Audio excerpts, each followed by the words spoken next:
Hi, everyone. Welcome to the Cranford Theater. We're here live podcasting all day. I am Lauren Konkar-Sheehy, the executive director of the Garden State Film Festival. To my left is... I am David Schoner. I am a board member on the Garden State Film Festival, and I also chair the screenplay competition of the festival. And we're super excited to have a filmmaker and star of one of our films called In Transit. Bernie, please tell us who you are, the role in this film, and everything and more. Oh, let's see. Where do I start? My name is Bernie Wagenblast, and probably people best know me from my voice on the New York City subway. Although I'm also the voice of the air train at Newark Liberty International Airport, or Patco in South Jersey, between South Jersey and Philly. Oh, wow. And they may not recognize this voice, but I think they would recognize this voice. The next stop is Terminal B. Airlines serving Terminal B are Air France, Air India, etc. I love it. Oh my gosh, that's amazing. Bernie's the real deal. And Bernie, when I first saw this film, before we had it submitted to the Garden State Film Festival, I just fell in love immediately, and I was so grateful that it was submitted. Thank you so much for being in it. And how did it come to be to make this story? This came as a total surprise to me. Oh, wow. I was at home last March, and I got a phone call or an email from this ad agency in New York called Area 23. And they said, every year we do a pro bono project that we like to promote something. And this year we would like to do a film about you because of the International Day of Transgender Visibility, which is March 31st. Oh. And would you be open to doing that? And I said, sure, that sounds like a lot of fun. So that's how it all came about. It came about rather quickly, and that was what happened. That's amazing. And I have to tell you, Bernie, I mean, it seems like I'm overstating it when I say it's so well done. Yeah, Folks, when you have to watch this beautiful. film, it Thank is you. so well done. I mean, it's not, they did an amazing job, and they really captured the story. The details, like we were just looking at it also, because I just love looking at it.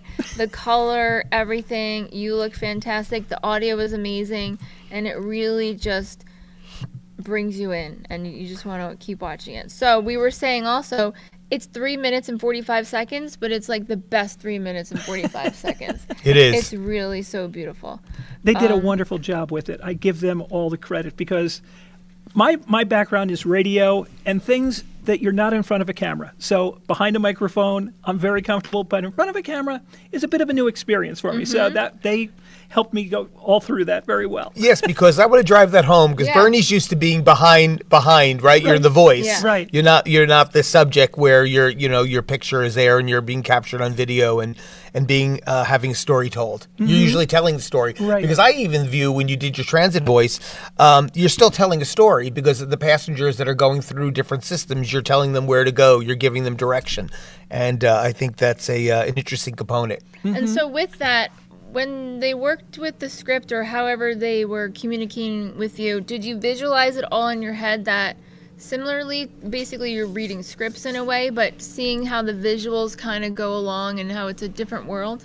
The director shared with me a storyboard to give me an idea of what they had in mind. And they had used, obviously, pictures of other things, but it sort of laid out how they were going to do this in under 4 minutes. And I just, you just tell me where to go, and I'll do it. And what was also different was, I've done a lot of TV interviews, so I'm used to being videotaped in that way, but here was a little bit more acting, like, okay, go up the stairs, turn to your right, look to your left when you go up the stairs, and we would have to do each one of those takes 3 or 4 times until they got it where they wanted it to be. So that was also a very new experience for me to be directed in that way. That's exciting, though, too. It really is, and that's what I was going to ask you because this is they're telling a story, and so how long did this story take for you to participate in it to tell the story? How long was the capturing period? Was it a week, 4 days, 2 days? 2 days.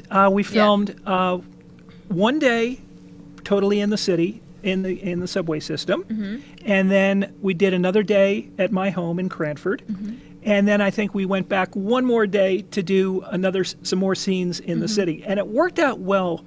Because this was part of the storyboard, but the weather just cooperated perfectly. It was raining that first day. They wanted it to be dark and dreary that first day. And then sort of like, going through this troubling period and then Yeah. come out into the sunshine. And so the weather cooperated. I don't know who directed that, but they did a great job of The universe has a way of taking care of things, I think, at the end of the day, and it really creates a story.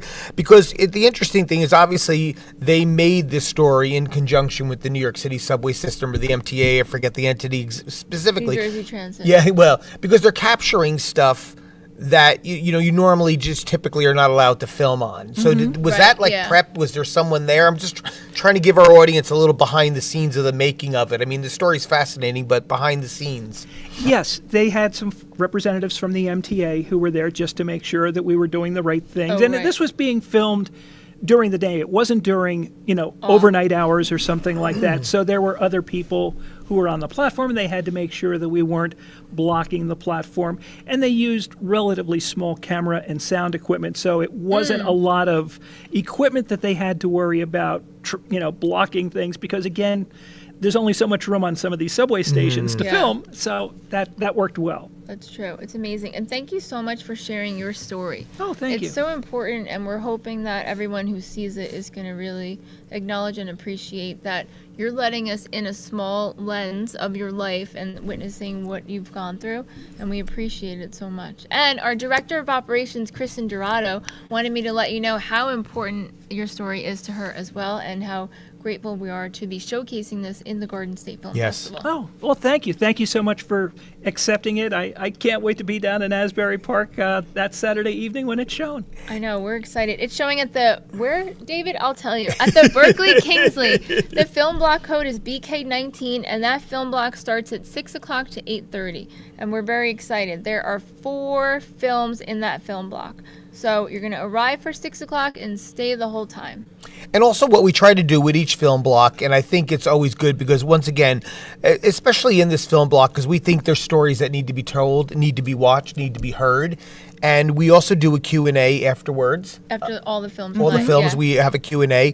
And so it's a great way just to breed a better understanding of the production, what's going on, also the stories that are being told. I mean, it's just a paramount. We talked about that before in the previous podcast. We're talking about that it's a communal experience, and it's about educating and also about bringing stories to light that you may not be aware of. And bringing people together at the same time. And I think one of the nice things about this is, especially in the times in which we live, visibility for trans people is very important because we're only about 1% of the population. Many people have never met and don't personally know someone who is trans. So to have this kind of representation is very important to increase that understanding, I think. I think so. And I think, once again, I mean, there's many different ways you could tell the story, but I think what really works so well for this story for me is it's so well done. And it's, 4 minutes, 3 minutes? 3:45. But it tells this amazing story. Because I remember the first time I watched it, and I can't stress it enough. It's like, wow, very impactful. Yeah, so impactful. Hey, do you happen to have a voiceover ready that we can use for Visibility Transgender Day on March 31st?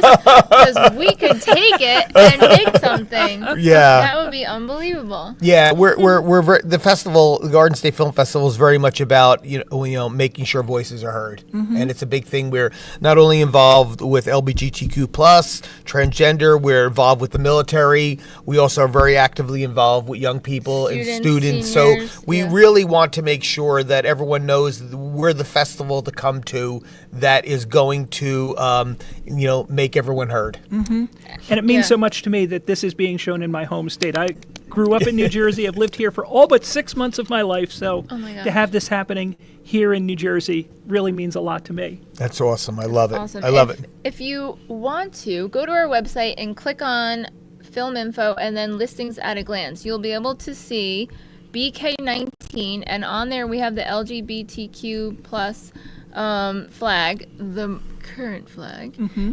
So we hope that that's helpful. If you go to our symbol key, you will see a whole bunch of things. We also have a lot of accessibility programs and different film blocks. So in the symbol key, that will help you. But I like to look at the Listings at a Glance as a map and print it out and take a Sharpie.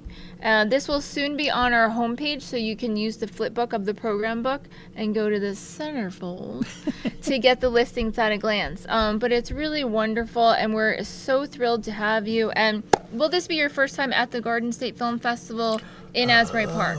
Yes, I have attended events or films here in Cranford for a couple of different years, but this will be my first time going down to Asbury. That's Awesome. awesome. We're excited. That's- And then if you want on the way back, you can hit up one of the films here or start off here and then make your way down. That would be a good idea. Yeah, we're and just to super- make it appropriate, I am taking the train down, so I will be in train. Asbury Asbury Park. This is great. This is great. I love it. I love it. You know, I just want to highlight one other thing because I really want to drive home this. I know it's important to you, is that our venues are ADA compliant. We talk Yeah. about we have Cinema for the Ears. Sorry, I'm not distracting from Bernie's block, but we really we want everyone to be able to have accessibility and access. Yes, and what you can do this year is you can start off at Cinema for the Ears at the Berkeley Kingsley. It's BK16, 9:45 to 11. And then we have the ADA GSFF Jitney Express, if I can get all those words out, for free. So basically, Frank the Jitney guy can pick you up at the Kingsley and bring you over to the Asbury Hotel. We present in the Asbury, that's the name of the event space. And there we have Vienna, Suddenly an Angel, and Possibilities. Possibilities is the first feature film with audio description in the movie. And that's super exciting. We have other film blocks, but another great one is Disable the Myths. That is Sunday. It's AL9, and that is 12:30 to 3:30. Likewise, Olive and Here's Yanni, which is a really great movie about Alzheimer's and dementia. That's fantastic. But Disable the Myths is captioned, as well as it's about a theater group, a nonprofit organization called Acting Without Borders in Pennsylvania, and all of their actors have different levels of disabilities, and it's really wonderful to see everybody come together. And a few years back when we first met That's right. Acting Without Borders, our goal was to try to help them get a PSA so we can help promote all the good works that they're doing and other organizations like them around the state, but around the country, but especially we have ones here in New Jersey. So let's get back to you. Yes. It was just amazing, like, to think of how this came to be. And, I found it and was like, please, I love you, submit to us. And then when I saw it was in with the submissions, I was like so happy to see it. And it was just really made all of our day to know that it was in there. Oh, thank you. And thank you. And we definitely wanted to help promote it. And I want to reach out to that company and let them know, really, by them doing this little story that maybe they think isn't a big deal, it's a pebble in the huge ripples of everything. And Yes. it's like really unbelievable that they did that. And I can't imagine how you were thinking, like, what? When they first called, because you would think, wait, who is this? Right. Yeah, that is so nice. Yeah. And I had a great experience. This was last June. They had submitted it to a Festival of Creativity, I believe it's called, and it's held in Cannes, France. So ad agencies, PR agencies, creative groups from all over the world, nice. they have this big festival in Cannes, and they were streaming the awards ceremony live at the ad agency in New York. So I went over to the ad agency. They had like stadium seating, and I was sitting there, and I felt like it was my own little edition of the Academy Awards. When they announced that this film had won what they call a Gold Lion, which is one of their highest honors. I was going to say Oh, it's a wow. pretty big award. Yeah. In the spectrum of that what that is. Absolutely. Yeah. In that world. So that was really cool. I was watching it live. It was in France. I was in New York. And that afternoon, it was just a crazy afternoon because just an hour or so before that, I was over at Atlantic Records. I was recording some lines for an album with Lin-Manuel Miranda and Issa Davis. Oh my gosh. They had done, speaking of film, they did a musical album based on the 1979 film The Warriors. Oh, yeah. Yes. They had asked me to play the role of the train conductor on the album. So to be in the That's so studio cool. with Lin-Manuel Miranda It's a big was like, deal. oh my God, I can't believe this is happening. That is awesome. I amazing. love it. That is so wonderful. Oh my gosh. Well, Bernie, you have to get a filmmaker badge when you come to the Yes, festival. yes. Because you are a filmmaker. Think about how many voiceovers you've been doing, basically forever. And it's so important. I'm going to pay attention now and listen more clearly because I am always listening. When my sister and I were going somewhere, the driver dropped us off at the wrong terminal. So I was like, what do we even do? when you're like, where am I? What's happening? But we got in and I was listening, so I'm going to pay extra more attention next time. But that's amazing. Is there anything else about making the film or yourself personally that you would like to share? Oh, how much time do we have? Exactly. Yeah. No, it was just such a wonderful experience filming with them. It was something like I had never done before like that. Wow. So that was wonderful, and I'm just so thankful that they chose to share my story. Yeah. And through that, so many people are seeing it, and I hope having a better understanding. Yes, definitely. Yes, absolutely. Yep. Thank you so much. And for everybody, go to gsff.org. Get your Parkway Pass now because we're going to stop selling it by March 19th. It's your best ticket to do Chutes and Ladders and see everything from Thursday to Sunday. The awards ticket is a separate ticketed event. It's like a wedding and it pays for itself. So go to our website. You can get a Saturday day pass. You can get a Sunday day pass. So yes, that means Saturday you can go to Asbury Park and Cranford if you have the Saturday day pass. And so thank you everybody so much. Thanks for everyone for volunteering their time to be here today. We are the Garden State Film Festival. Go to gsff.org and we'll see you next time.